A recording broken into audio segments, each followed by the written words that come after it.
Bienvenue dans ce premier chapitre qui va nous permettre de découvrir ensemble ce qu'est .NET. Pour ça, on va parler de son historique, on verra qu'on peut l'utiliser pour différents types de projets, nous parlerons des langages qui sont disponibles pour développer, et enfin je vous présenterai l'environnement de développement Visual Studio.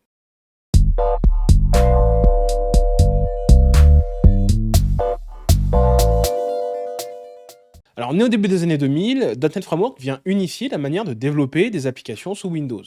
Avec sa première version en 2002, il apporte la possibilité de développer des applications web avec ASP.NET et va peu à peu apporter de nouvelles possibilités.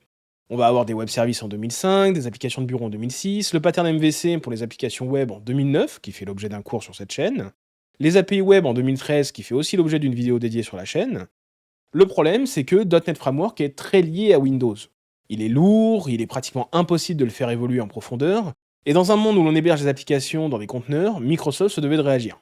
C'est ce qu'ils ont fait en 2016 en annonçant l'arrivée d'un nouveau framework plus léger, multiplateforme, plus moderne, qui répond au nom de .NET Core. Alors au début c'est assez difficile à utiliser parce qu'il manque pas mal de fonctionnalités auxquelles on était habitué avec .NET Framework, mais le rythme de livraison est plus soutenu et à mon sens l'arrivée de .NET Core 3.1 va quand même venir réellement répondre à l'écrasante majorité des besoins. Mais là, il y a un nouveau problème. On a deux versions de .NET qui cohabitent, .NET Framework et .NET Core, les deux continuant d'évoluer séparément. C'est pour cette raison que Microsoft annonce en 2019 que .NET Core est devenu suffisamment mature, suffisamment complet, et que désormais, à partir de 2020, on ne parlera plus de .NET Core ou de .NET Framework, mais de .NET, tout simplement.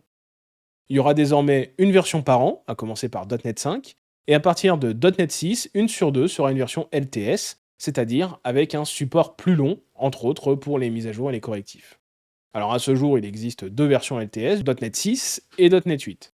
Du coup, si on regarde la vue d'ensemble de .NET aujourd'hui, il est possible de faire du développement de bureau avec .NET MAUI et Blazor, même si WPF, Windows Form, UWP sont toujours présents et ne seront plus maintenus. Du développement web avec ASP.NET et Blazor, du développement cloud avec Azure, du développement mobile avec .NET MAUI et Xamarin, bien que MAUI soit son remplaçant, du développement de jeux vidéo avec Unity, de l'IoT sur des architectures ARM, et il existe une version Windows 10 IoT, et de l'intelligence artificielle avec ML.NET et .NET for Apache Spark. Et si on veut être totalement complet, on doit ajouter le gestionnaire de paquets NuGet, ainsi que GitHub, qui a rejoint la famille Microsoft en 2018. Pour développer tous ces projets, vous avez trois langages autour de .NET. Le C#, pour tous les usages, il est issu du C, ce qui le rend plus abordable pour les devs C, C++, Java et JavaScript. Le VB.NET pour les plus anciens, qui faisaient du Visual Basic ou qui font déjà du VBA pour des macros Excel. Et le F# pour ceux qui veulent faire du machine learning et de la manipulation de données. Ce même code, écrit dans les trois langages, permet un seul et même résultat, écrire ces trois lignes dans la console. Alors, derrière tout ça, comment ça marche? Alors, loin de moi l'idée de vous embrouiller, mais pour comprendre un peu, vous avez vos fichiers sources en .cs pour le C#, en .vb pour le VB, et en .fs pour le F#. Ces fichiers sont précompilés à l'aide de chaque compilateur de langage, et transformés en langage intermédiaire qu'on appelle MSIL, Microsoft Intermediate Language. Vous obtenez en sortie des fichiers qu'on appelle assembly, et qui sont au format exe ou DLL. Et enfin, lorsque vous allez lancer votre programme, l'assembly va être chargé dans le CLR, le Common Language Runtime, et c'est lui qui va exécuter un processus qu'on appelle la compilation JIT, Just in Time, juste à temps. C'est à ce moment-là que le langage intermédiaire est transformé en code machine pour qu'il puisse être interprété par la machine qui l'héberge. Alors pour développer en C# sur .NET, vous avez plusieurs possibilités. La première, la plus commune, c'est Visual Studio, édité par Microsoft lui-même. La deuxième, c'est Visual Studio Code, édité aussi par Microsoft. Et la troisième, c'est Rider, édité par JetBrains. Il y en a d'autres, mais ce sont ici les plus communes. Visual Studio, comme Rider, c'est ce qu'on appelle un IDE, un environnement de développement intégré. Il va vous permettre d'exploiter pleinement les outils dont vous avez besoin pour développer des applications, avec des fonctionnalités de débogage, de tests, de publication, de mesures de performance, etc. Il existe trois versions de Visual Studio.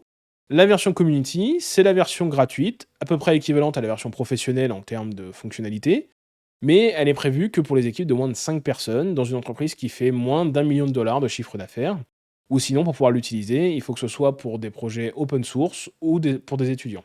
La version Professional, c'est la version payante pour les entreprises de plus de 250 PC, ou réalisant plus d'$1 million de chiffre d'affaires annuel.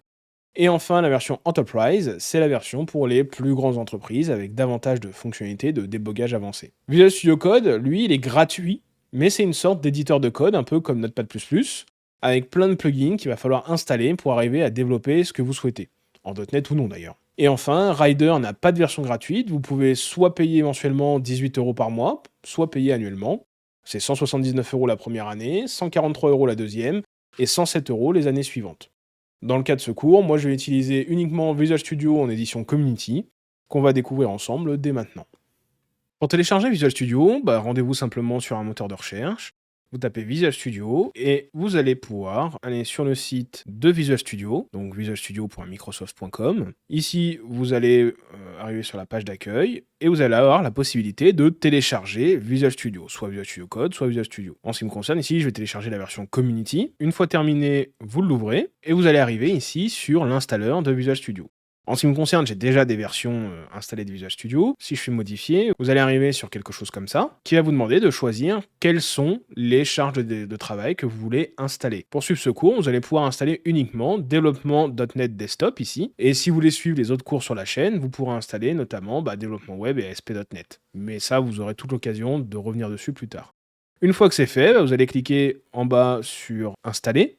Moi ici c'est pas disponible parce que j'ai rien coché de plus, mais voilà. Une fois installé, vous allez arriver sur cette page qui va vous permettre de créer un nouveau projet avec Visual Studio. Vous allez avoir plusieurs possibilités que ça fera vous. Sur la gauche, vous allez avoir normalement les derniers projets sur lesquels vous avez travaillé. À droite, on va vous proposer de démarrer de différentes manières, soit en clonant directement un dépôt, en ouvrant un projet ou une solution, donc en allant la chercher directement, en ouvrant un dossier, donc pas un projet ou une solution, juste un dossier, ou en créant un projet, ou alors en continuant sans code. Ici, j'ai cliqué sur Créer un projet.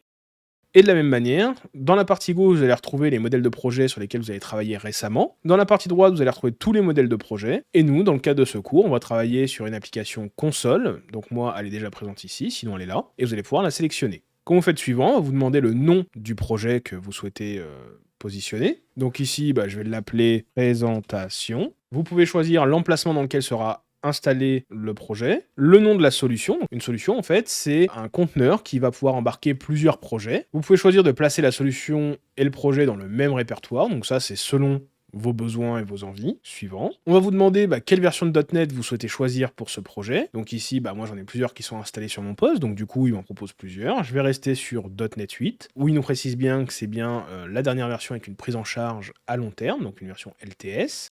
On nous propose ou pas d'utiliser des instructions de niveau supérieur. Là, en l'occurrence, je vous conseille plutôt de cocher cette case, de ne pas les utiliser. Ce sera plus clair pour vous dans le code, quand vous allez la décocher, cette case, ce qui doit être le cas par défaut. On va retirer un certain nombre de choses à l'intérieur de votre classe de démarrage, ce qui rend, selon moi, le code. Une fois mon projet créé, j'arrive sur cette interface-là. Dans cette interface, je vais retrouver à gauche mon éditeur de code, à droite, mon explorateur de solutions. Donc c'est ici que je vais retrouver ma solution, suivi de mon projet, et à l'intérieur de mon projet, je vais retrouver les différents fichiers qui concernent mon projet, et ici, par défaut, lorsque je crée un nouveau projet de type console, j'ai juste une classe qui s'appelle programme.cs. En haut, vous allez retrouver différents éléments qui vont vous permettre d'interagir avec votre projet, notamment vous allez pouvoir enregistrer votre fichier, vous allez pouvoir choisir la configuration de votre projet, ça on verra dans un mode plus avancé, et vous allez pouvoir démarrer ici votre projet. Si je démarre mon projet, j'ai une application console qui s'affiche bel et bien, avec marqué Hello World, et c'est ce qu'on retrouve derrière, Hello World. Et ensuite, on me dit que si je veux fermer cette fenêtre, il faut que j'appuie sur une touche. Voilà un peu pour Visual Studio et à quoi ça ressemble, et on va le découvrir tout au long de ce cours, plus en détail, en fonction de ce qu'on va avoir besoin de faire.